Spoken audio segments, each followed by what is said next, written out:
Hey everybody. Chapter 9. The Midnight Duel.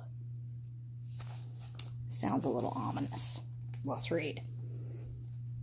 Harry had never believed he would meet a boy he hated more than Dudley, but that was before he met Draco Malfoy.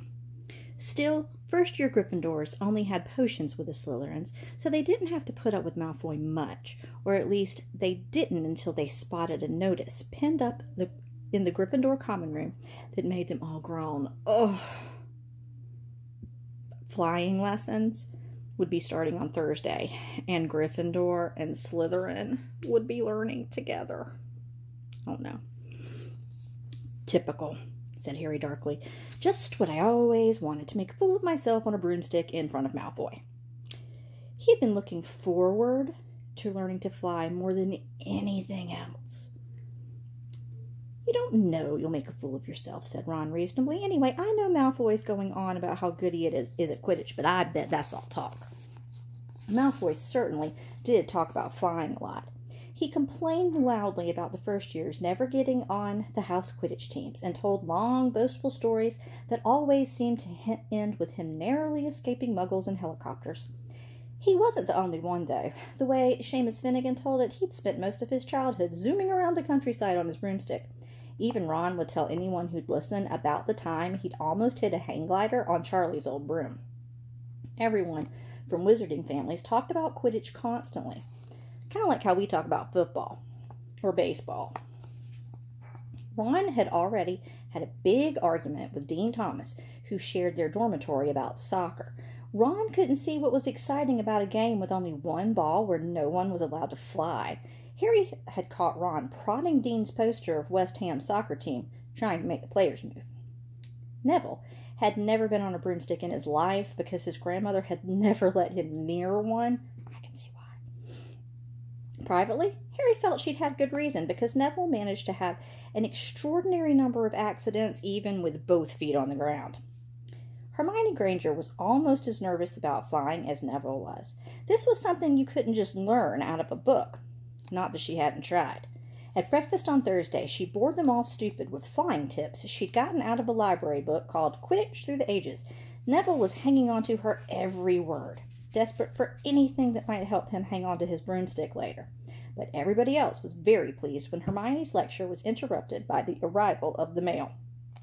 Harry hadn't had a single letter since Hagrid's note, something that Malfoy was very quick to notice, of course. Malfoy's eagle owl, was always bringing him packages of sweets from home, which he opened gloatingly at the Slytherin table. A barn owl brought Neville a small package from his grandmother. He opened it excitedly and showed them a glass ball the size of a large marble, which seemed to be full of white smoke. "It's a Remembrall," he explained. "Gran knows I forget things. This tells you if there's something you've forgotten to do. Oh, look, you hold it like this, and if it turns red..." Oh, his face fell, because the Remembrall had suddenly glowed scarlet. "You've forgotten something."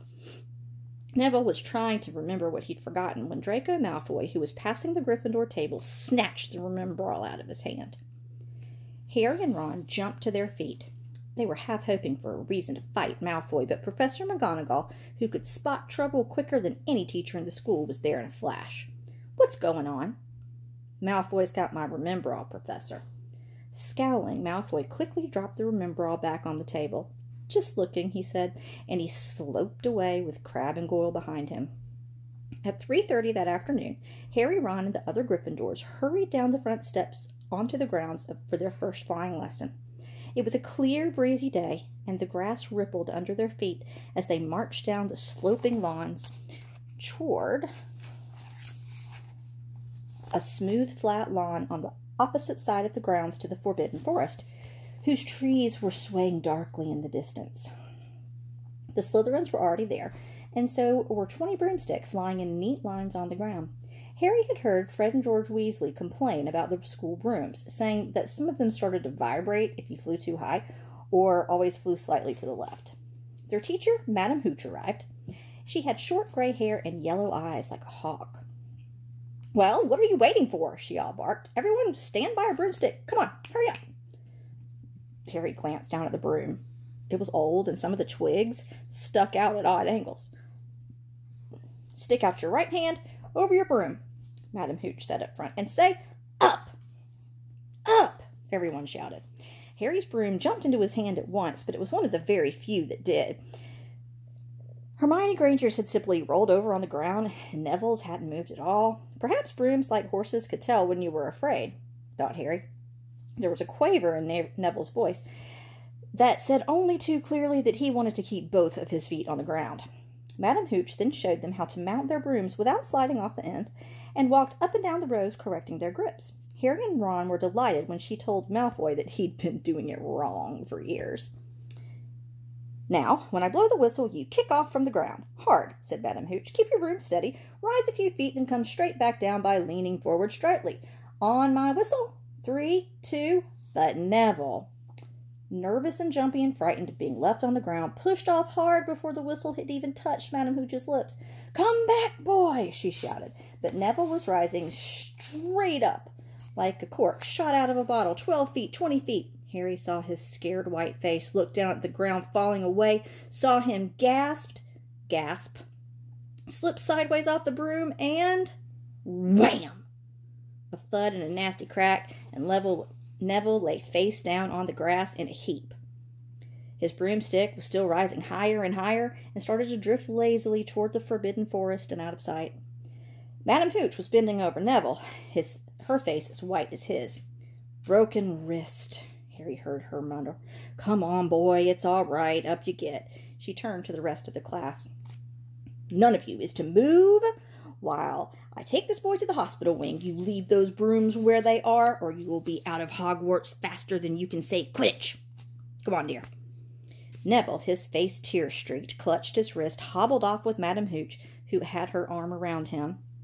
No sooner were they out of earshot when Malfoy burst into laughter. Did you see his face, that great lump? The other Slytherins joined in. Shut up, Malfoy, snapped Parvati Patel. Ooh, sticking up for Longbottom, said Pansy Parkinson, a hard-faced Slytherin girl. Never thought you'd like fat little crybabies, Parvati. Look, said Malfoy, darting forward and snatching something out of the grass. It's that stupid thing Longbottle's Gran sent him. The Remembrall glittered in the sun as he held it up. Give that here, Malfoy, Harry said quietly. Everyone stopped talking to watch. Malfoy smiled nastily. I think I'll leave it somewhere for Longbottom to find. How about up a tree? Give it here, Harry yelled, but Malfoy had leapt onto his broomstick and taken off. He hadn't been lying. He could fly well. Hovering with the topmost branches of an oak, he called, Come and get it, Potter. Harry grabbed his broom. No, shouted Hermione Granger. Madam Hooch told us not to move. You'll get us all in trouble. Harry ignored her. Blood was pounding in his ears. He mounted the broom and kicked hard against the ground, and up he soared. Air rushed through his hair, and his robes whipped out behind him, and in a force of fierce joy he realized he'd found something he could do without being taught. This was easy. This was wonderful. He pulled his broomstick up a little to take it even higher. He heard gasps and screams of girls back on the ground and an admiring whoop from Ron. He turned his broomstick sharply to face Malfoy in midair. Malfoy looked stunned. Give it here, Harry called, or I'll knock you off that broom. Oh, yeah, said Malfoy, trying to sneer but looking sort of worried. Harry knew somehow what to do. He leaned forward and grasped the broom tightly in both hands, and it shot toward Malfoy like a javelin. Malfoy only just got out of the way in time. Harry made a sharp about-face and held the broom steady. A few people below were clapping. No Crabbe and Goyle up here to save your neck, Malfoy, Harry called. The same thought seemed to have struck Malfoy. Catch it if you can, then, he shouted, and he threw the glass ball high into the air and streaked back toward the ground. Harry saw, as though in slow motion, the ball rise up into the air and start to fall. He leaned forward and pointed his broom handle down. The next second, he was gathering speed at a steep dive, racing the ball. Wind whistled in his ears, mingled with screams of people watching. He stretched out his hand. A foot from the ground, he caught it. Just in time to pull his broom straight, and he toppled gently into the grass with the vermin ball crushed safely in his fist. Not crushed, clutched. Harry Potter! His heart sank faster than he'd just dived. Professor McGonagall was running toward them. He got to his feet, trembling. Never in all my time at Hogwarts. Professor McGonagall was almost speechless with shock, and her glasses flashed furiously. How dare you! You might have broken your neck. It wasn't his fault, Professor. Be quiet, Miss Patel. But Malfoy, that's enough, Mr. Weasley. Potter, follow me now. Ruh-roh. I think Harry might be in a little bit of trouble, but I'm kind of proud of him. He stuck up for his friend. He made that big old bully back down, because that's what bullies usually do. There are a lot of when there are other people around. They were up there with no Crabbe and Goyle, and Harry was just like, me and you, buddy. I got you now. And then Draco tried to save face by throwing the ball, but Harry caught it, and it's the first time he's ever been on a broom. And now Professor McGonagall has caught him. He wasn't supposed to be flying. Madam Hooch told him that if they were flying, they were going to get kicked out of Hogwarts. And we know Professor McGonagall doesn't play. She seems very strict. And she's the head of Harry's house. She's the head of Gryffindor house. What is she going to do to him? I'm rather concerned for Harry. But I kind of know, but just because I'm using my brain here, he's not going to get kicked out of Hogwarts because I still have half the book left. So he's probably going to get some kind of punishment because, he did something wrong, but he's not going to get kicked out, or else the story would just kind of be like, oh, and Harry went home, the end. But we know that's not going to happen because we still have more to read. All right. I will see you all tomorrow. Love you.